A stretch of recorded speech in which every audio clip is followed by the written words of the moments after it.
Hello everyone, आप सभी का बायोलॉजी है इजी में स्वागत है। पिछले वीडियो में मैंने food where does it come from इस चैप्टर्स के जो इम्पोर्टेंट पॉइंट्स है उसको हाईलाइट्स किए थे और वहाँ पर हमने जाना कि फूड इंग्रेडिएंट्स किसे कहते हैं, what are the sources of food. आज हम जानेंगे what are the components of food. तो चलिए स्टार्ट करते हैं। जैसा कि आप देख सकते हैं यहाँ पर मैंने कुछ लाइंस हाईलाइट की है, तो आइए इसे पढ़ते हैं। Each dish is usually made up of one और मोर इंग्रेडिएंट्स, जैसा कि हमने अपने प्रीवियस वीडियो में पढ़ चुका है, which we get from plants और animals. These ingredients contain some components that are needed by our body. These components are called nutrients. So, what are nutrients? These are some components which are needed by our body. Okay? The major nutrients in our food are named carbohydrates, proteins, fats, vitamins and minerals. इस point को आप note down कर लीजिए या इस page का आप screenshot ले लीजिए। In addition, food contains dietary fibers and water which are also needed by our body. So, the major nutrients are 5 in number, that is carbohydrates, proteins, fats, vitamins and minerals. इसी के साथ साथ हमारे food में dietary fibres, जिसको हम roughage भी कहते हैं, वो और वाटर भी पाए जाते हैं। इनका भी छोटा मोटा रोल है और इनकी भी ज़रूरत हमारी बॉडी को है। आइए देखते हैं कि यहाँ पर हमने कौन से लाइन को हाईलाइट किया है। There are many types of carbohydrates. The main carbohydrates found in our food are in the form of starch and sugar. So यहाँ पर क्या कहा गया है कि जो कार्बोहाइड्रेट्स है उनके बहुत से टाइप्स होते हैं, पर हमारे फूड में जो मेनली कार्बोहाइड्रेट्स पाए जाते हैं वो है स्टार्च एंड शुगर। जैसे कि जो शुगर का एग्जांपल है ग्लूकोज है, फ्रुक्टोज है, और हम जानते हैं कि पेड़ पौधे अपना खाना फोटोसिंथेसिस प्रोसेस की मदद से कहाँ पर बनाते हैं, अपने लीव्स में बनाते हैं, और उनका जो मेन फूड होता है जो वो प्रिपेयर करते हैं वो होता है स्टार्च। अब क्वेश्चन आता है कि हमको कैसे पता चलेगा कि हमारा जो फूड है या फूड इंग्रेडिएंट्स है उनमें कौन से कंपोनेंट्स या कौन से न्यूट्रिएंट्स हैं। तो इसके लिए हम एक डिटेक्शन टेस्ट कर सकते हैं। तो जो पहला टेस्ट है वो है स्टार्च टेस्ट या टेस्ट फॉर स्टार्च। इसको हम कैसे करेंगे आइए जानते हैं। आइए हम अपना जो स्टिकी नोट्स है उसको पढ़ें। यहाँ पर क्या लिखा है, starch when reacts with iodine solution gives a blue black colour. This confirms the presence of starch in any food item और ingredient। और देखिए यहाँ पर जो टेक्स्ट है जहाँ पर मैंने हाईलाइट किया है यहाँ पर भी ये लिखा हुआ है blue black colour indicates that it contains starch. तो जो स्टार्च प्रेजेंट है कि नहीं इसको कंफर्म करने के लिए हमें क्या करना पड़ेगा, उस फूड आइटम को लेना पड़ेगा, उसका एक मिक्सचर बना के हमें उसमें जो आयोडीन सॉल्यूशन है उसके कुछ ड्रॉप्स डालने पड़ेंगे। अगर जो कलर है वो ब्लू ब्लैक कलर बन जाता है तो यही इंडिकेट करता है या यही कंफर्म करता है कि इस फूड आइटम में या इस फूड इंग्रेडिएंट में स्टार्च प्रेजेंट है। अब जो नेक्स्ट टेस्ट है वो है टेस्ट फॉर प्रोटीन। किसी फूड आइटम में या इंग्रेडिएंट्स में प्रोटीन है कि नहीं इसका पता कैसे चलेगा, तो आइए देखते हैं अपना second sticky note. Protein when reacts with caustic soda and copper sulfate solution gives a violet color which confirms the presence of protein in any food item or ingredient। तो अगर हम जो प्रोटीन है उसका टेस्ट कैसे करेंगे, तो पहले तो हम सैंपल लेंगे जिसका हमें टेस्ट करना है और उसमें क्या ऐड करना है, कॉस्टिक सोडा और कॉपर सल्फेट सॉल्यूशन।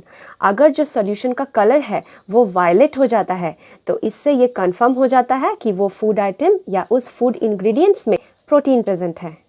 अब देख लेते हैं कि हमारे जो फूड आइटम्स या फूड इंग्रेडिएंट्स है उनमें फैट प्रेजेंट है कि नहीं, इसका टेस्ट हम कैसे करेंगे। तो यहाँ पर क्या कहा गया है, an oily patch on paper shows that the food item contains fat. अगर आप जो चिप्स हैं, जैसे कि अगर आप लेस को टिश्यू पेपर में रखें तो आपको दिखाई देगा कि जो टिश्यू पेपर है या नॉर्मल कोई पेपर भी हो तो उसमें ऑयली पैच दिखाई देगा, और अगर आप उस पैच से लाइट को पास करें तो आपको वो जो पेपर है वो थोड़ा सा ट्रांसलूसेंट टाइप का दिखाई देगा। तो इसी से कंफर्म हो जाता है कि उस फूड आइटम में ऑयल प्रेजेंट है। और यहाँ पर क्या लिखा गया है, if no oily patch shows up after this the food item does not contain any fat. There are also other nutrients like vitamins and minerals that are present in different food items. So carbohydrates, proteins और fat के अलावा भी जो दो nutrients हमारे food item में present होते हैं वो है विटामिन्स एंड मिनरल्स, और इनकी भी ज़रूरत हमारी बॉडी को होती है।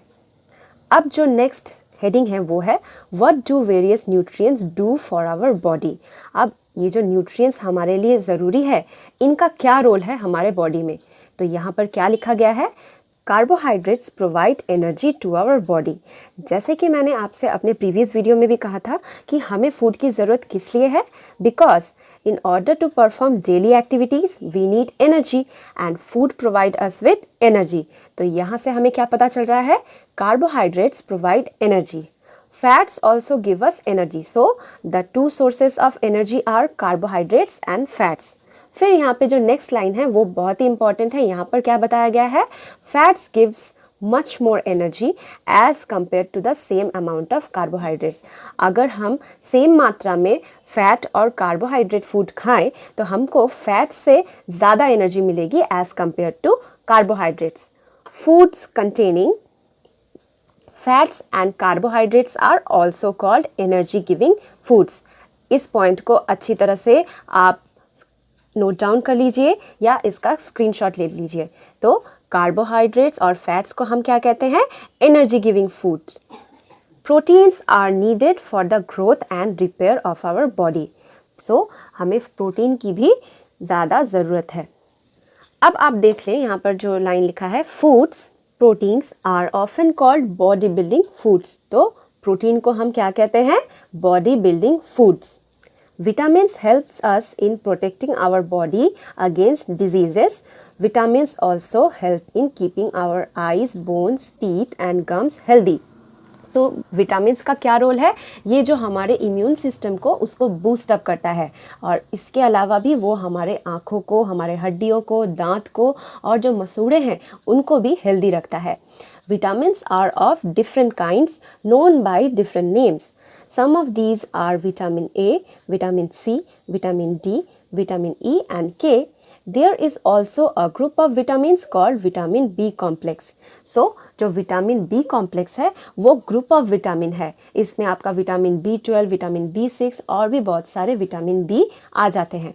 Our body needs all types of vitamins in small quantity, यानी कि जो विटामिन है उसकी ज़रूरत हमारी बॉडी को बहुत कम होती है, फिर भी इनका प्रेजेंस बहुत ज़रूरी है हमारे फूड आइटम्स में।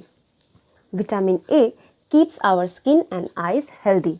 सो विटामिन ए का क्या रोल है, ये हमारी त्वचा और आँखों को हेल्दी रखता है।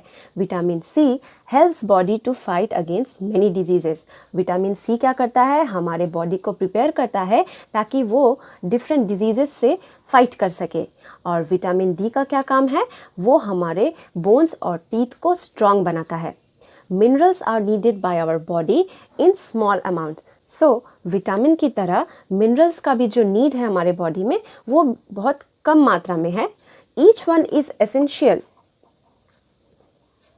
For proper growth of body and to maintain good health. So इनका जो नीड है ये कम होने से भी हर मिनरल्स का ज़रूरत हमारी बॉडी में है ताकि हमारे बॉडी का प्रॉपर ग्रोथ हो सके और हमारा जो हेल्थ है वो अच्छा बने रहे।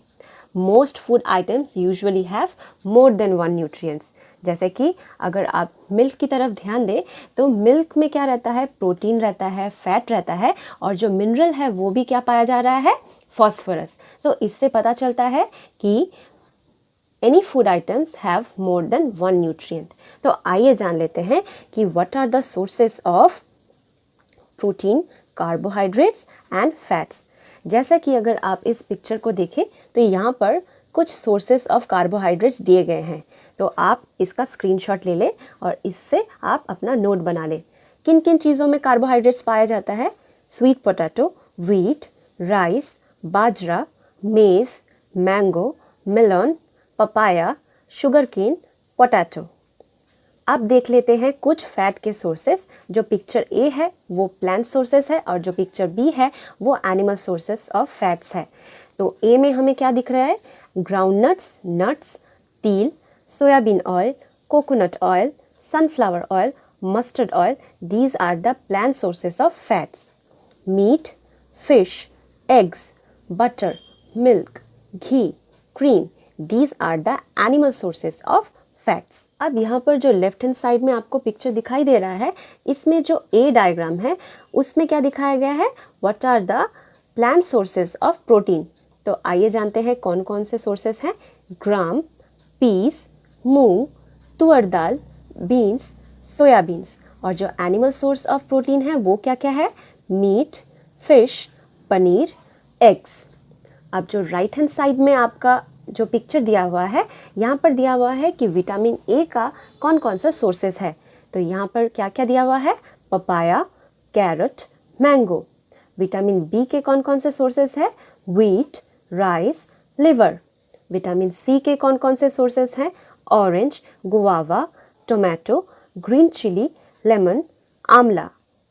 और विटामिन डी के कौन कौन से सोर्सेस हैं, milk, butter, liver, egg, fish. तो इन सभी जो डायग्राम्स है इसका आप स्क्रीनशॉट ले लीजिए या आप वीडियो को पॉज करके इनको नोट डाउन कर लीजिए, क्योंकि ये सारे क्वेश्चंस आपको पूछे जा सकते हैं। ये बहुत ही इम्पॉर्टेंट है। ऐसा क्वेश्चन आपसे पूछा जा ही सकता है कि विटामिन सी का कुछ सोर्सेज आप बताइए, तो वहाँ पर आपको एमसीक्यू के तौर पर जो ऑप्शंस दिए रहेंगे तो आपको वहाँ से एलिमिनेट करना पड़ेगा कि कौन सा ऑप्शन सही नहीं है। तो इसके लिए आपको पता होना चाहिए कि किन किन खाद्य में से या किन किन फूड आइटम्स से हमको या किन किन वेजिटेबल्स या फ्रूट्स से हमको कौन कौन से विटामिन मिलते हैं, या कहाँ से प्रोटीन मिलता है, कहाँ से कार्बोहाइड्रेट मिलता है। तो अगर आप इसको नोट डाउन कर लेंगे और थोड़ा सा मेमोराइज कर लेंगे तो आपको जो अगर कभी क्वेश्चन आ जाए ऐसा, तो आपको आंसर करने में कोई प्रॉब्लम नहीं होगी। यहाँ पर जो डायग्राम दिया हुआ है, यहाँ पर क्या दिया हुआ है, कुछ कुछ मिनरल्स है वो किन में पाए जाते हैं वो यहाँ पर दर्शाया गया है। तो जो आयोडीन का सोर्स है वो है जिंजर, फॉस्फोरस का जो सोर्स है वो है बनाना, चिली, मिल्क, ठीक है। यहाँ पर शायद ये राइस और व्हीट है। आयरन का जो सोर्स है वो है स्पिनच, एप्पल, लिवर। और जो कैल्शियम का सोर्स है वो है मिल्क एंड एग्स। अब देखते हैं कि यहाँ पर पहेली ने क्या कहा। Our body also prepares vitamin D in the presence of sunlight. Nowadays, insufficient exposure to sunlight is causing vitamin D deficiency in many people. इसीलिए बचपन में हमको धूप में खेलने के लिए कहा जाता था। जैसा कि मैंने आपसे थोड़ी देर पहले ही कहा कि most food items usually have more than one nutrient. However, in a given raw material, one particular nutrient may be present in much larger quantity than in others. जैसे कि यहाँ पर क्या एग्जाम्पल दिया गया है, rice has much more carbohydrates than other nutrients. Thus, we say that rice is a carbohydrate-rich source of food. यहाँ पर क्या कहा गया है कि जो कुछ कुछ फूड आइटम्स हैं उनमें किसी एक न्यूट्रिएंट की मात्रा अधिक होती है दूसरे न्यूट्रिएंट्स के कंपैरिजन में। जैसे कि राइस में कार्बोहाइड्रेट की मात्रा बहुत ज़्यादा है अदर न्यूट्रिएंट्स के कंपैरिजन में, इसीलिए राइस को carbohydrate rich source of food कहा जाता है। आइए जान लेते हैं कि डाइटरी फाइबर्स का क्या रोल है हमारे बॉडी में। Our body needs dietary fibres and water. Dietary fibers are also known as roughage. Roughage is mainly provided by plant products in our foods. इस लाइन को आप नोट डाउन कर लीजिए क्योंकि ये बहुत इंपॉर्टेंट है, क्योंकि जो रफेज का सोर्स है वो क्या है, plant products in our foods. Whole grains, pulses, potatoes, fresh fruits and vegetables are main sources of roughage. इस लाइन को भी आप नोट डाउन कर लीजिए. Roughage does not provide any nutrient to our body but is an essential component of our food and adds to its bulk. This helps our body get rid of undigested food. So, जो dietary fibres या roughage का क्या role है, ये हमारी जो body में undigested food है उससे छुटकारा पाने में हमारी हेल्प करते हैं. और इसके जो सोर्सेज क्या क्या हैं वो है whole grains, pulses, potatoes, fresh fruits and vegetables. अब देखते हैं कि यहाँ पर हमने कौन से लाइन को हाईलाइट किया है. Water helps our body to absorb nutrients from food. It also helps in throwing out some waste from body as urine and sweat. आप सभी को पता है कि हमें जब गर्मी लगती है तो पसीना आता है, और सभी क्या कहते हैं कि पसीने के साथ जो टॉक्सिक एलिमेंट्स हैं हमारे बॉडी में वो निकल जाता है. इसीलिए यहाँ पर ये लिखा हुआ है it also helps in throwing out some waste from body as urine and sweat. आइए जान लेते हैं what is balance diet. The food we normally eat in a day is our diet.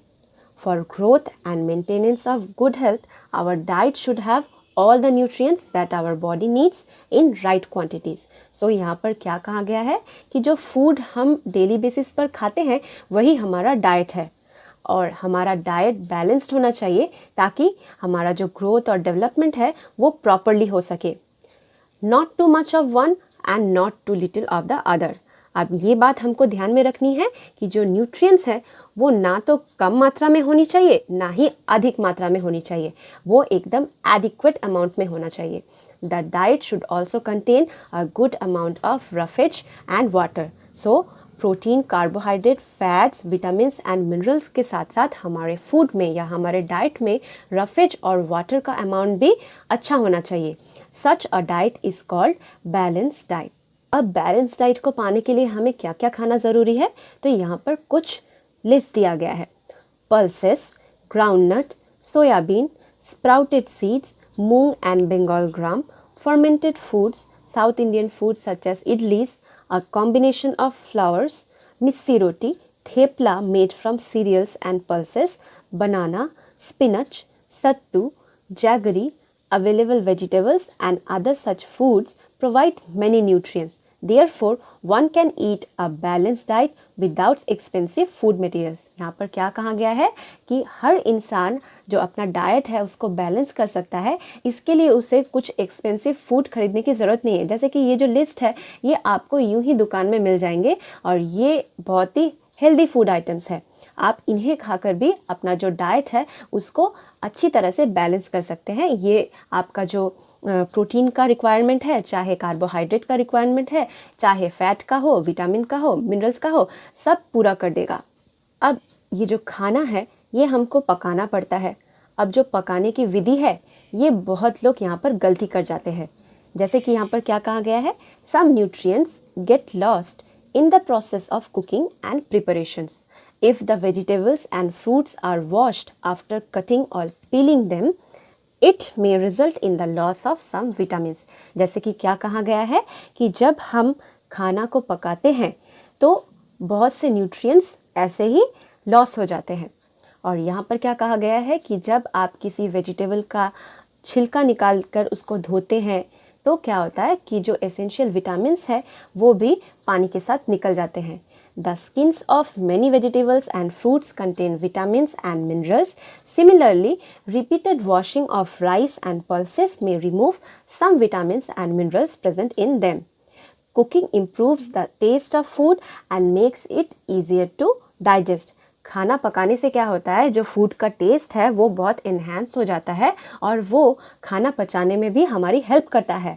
पर cooking also results in the loss of certain nutrients. Many useful proteins and considerable amounts of minerals are lost if excess water is used during cooking and is thrown away. Vitamin C gets easily destroyed by heat during cooking. इस point को भी आप note down कर लीजिए। आइए अब हम obesity के बारे में जानते हैं, पर इससे पहले एक छोटी सी कहानी पढ़ लेते हैं। बूझो thought that fats would be the best foods to eat all the time. A katori of fat will give much more energy than a katori of carbohydrate-rich food, isn't it? So he ate nothing but food rich in fats. Fried food like samosa and puri, malai, rabdi and peda. जैसा कि मैंने आपसे पहले ही कहा था इस chapter में कि जो फैट्स हैं वो ज़्यादा एनर्जी प्रोवाइड करते हैं एज़ कम्पेयर टू कार्बोहाइड्रेट्स। सो बूझो ने इस बात को गलत समझ लिया। उसने कार्बोहाइड्रेट्स को पूरी तरह से अवॉइड कर दिया और सिर्फ फैट्स ही खाने लगा। तो क्या आपको लगता है कि उसने सही किया? बिल्कुल भी नहीं, क्योंकि it can be very harmful for us to eat too much of fat rich foods and we may end up suffering from a condition called obesity. अगर हमारे जो डाइट में फैट कंटेंट बढ़ता रहेगा तो क्या होगा, मोटापा हो सकता है, थुलथुलापन जिसको कहते हैं। तो ये हमारे हेल्थ के लिए बिल्कुल भी सही नहीं है। अब जान लेते हैं कि what are the deficiency diseases. यहाँ पर क्या कहा गया है, a person may be getting enough food to eat but sometimes the food may not contain a particular nutrient. If this continues over a long period of time, the person may suffer from its deficiency. तो यहाँ पर क्या कहा गया है कि कोई एक व्यक्ति है, उसको इनफ फूड तो मिल रहा है पर उसमें शायद कोई न्यूट्रिएंट है जिसकी कमी हो, और अगर इसी तरह उसका जो डाइट है चलता रहा और उसको प्रॉपर न्यूट्रिएंट्स ना मिलते रहे तो लॉन्ग टर्म के बाद वो पर्सन किसी एक जो न्यूट्रिएंट है उसका डेफिशिएंट हो जाएगा। Deficiency of one or more nutrients can cause diseases or disorders in our body. किसी एक या एक से अधिक न्यूट्रिएंट्स की कमी से हमारे बॉडी में डिसऑर्डर्स या डिजीजेस दिखाई दे सकते हैं। Diseases that occur due to lack of nutrients over a long period are called deficiency diseases. यानी कि यहाँ पर क्या कहा गया है कि जो डिजीजेस है जो क्यों हो रहे हैं, due to lack of nutrients over a long period of time, इनको हम क्या कहते हैं, deficiency diseases.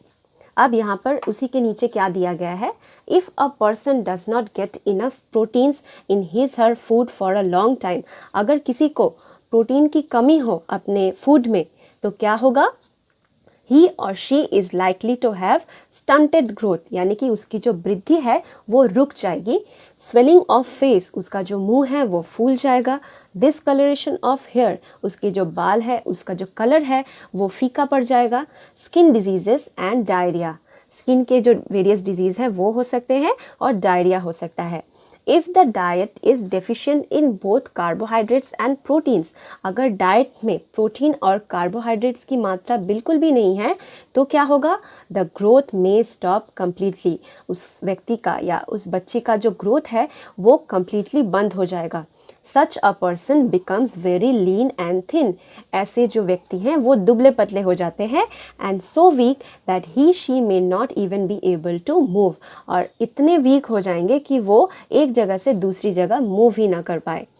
All deficiency diseases can be prevented by taking a balance diet, तो हम डेफिशिएंसी डिजीज़ को किस तरह से प्रिवेंट कर सकते हैं, by having a balance diet. तो आइए देख लेते हैं कि जो हमारा नेक्स्ट टेबल है यहाँ पर दिया गया है कि किस किस विटामिन या मिनरल की कमी के कारण कौन कौन से डेफिशिएंसी डिजीजेस हो सकते हैं या डिसऑर्डर हो सकते हैं। ये जो टेबल है ये बहुत ही इंपॉर्टेंट है, इसलिए यहाँ पर मैंने वेरी वेरी इंपॉर्टेंट मार्क किया हुआ है। जैसे कि आप देख सकते हैं कि जो विटामिन ए की कमी के कारण क्या हो रहा है, लॉस ऑफ विजन हो रहा है, और इसके सिम्टम्स क्या है, poor vision, loss of vision in darkness, जिसको हम नाइट ब्लाइंडेडनेस भी कहते हैं। Sometimes complete loss of vision, यानी कि अंधा भी हो सकता है व्यक्ति। विटामिन B1 की कमी से क्या होता है, बेरी, इसके सिम्टम्स क्या है, weak muscles and very little energy to work. Vitamin C के कमी के कारण क्या होता है, स्कर्वी, इसके सिम्टम्स क्या है, bleeding gums, wounds take longer time to heal, यानी कि जो मसूड़े हैं वहाँ से खून बहने लगता है और आपको अगर कभी चोट लग जाती है तो उसको भरने में भी टाइम लगता है। विटामिन डी की कमी से क्या होता है, रिकेट्स होता है, इसमें क्या होता है, bones become soft and bend, जो हड्डियां हैं वो नरम हो जाती हैं और इजीली मुड़ जाती हैं। कैल्शियम की कमी के कारण क्या होता है, बोन और टूथ डिके, यानी बोन का क्षति या दांतों का क्षति। Weak bones and tooth decay are the symptoms of deficiency of calcium. Iodine की कमी के कारण क्या होता है, गॉइटर, यहाँ पर जो सिम्टम्स है वो क्या है, glands in the neck appears swollen, mental disability in children, so गले के पास जो ग्लैंड्स प्रेजेंट है वो फूल जाते हैं और जो बच्चा है उसमें मानसिक विकार दिखाई देता है। आयरन की कमी के कारण क्या होता है, एनीमिया, और इसका जो लक्षण है वो है वीकनेस।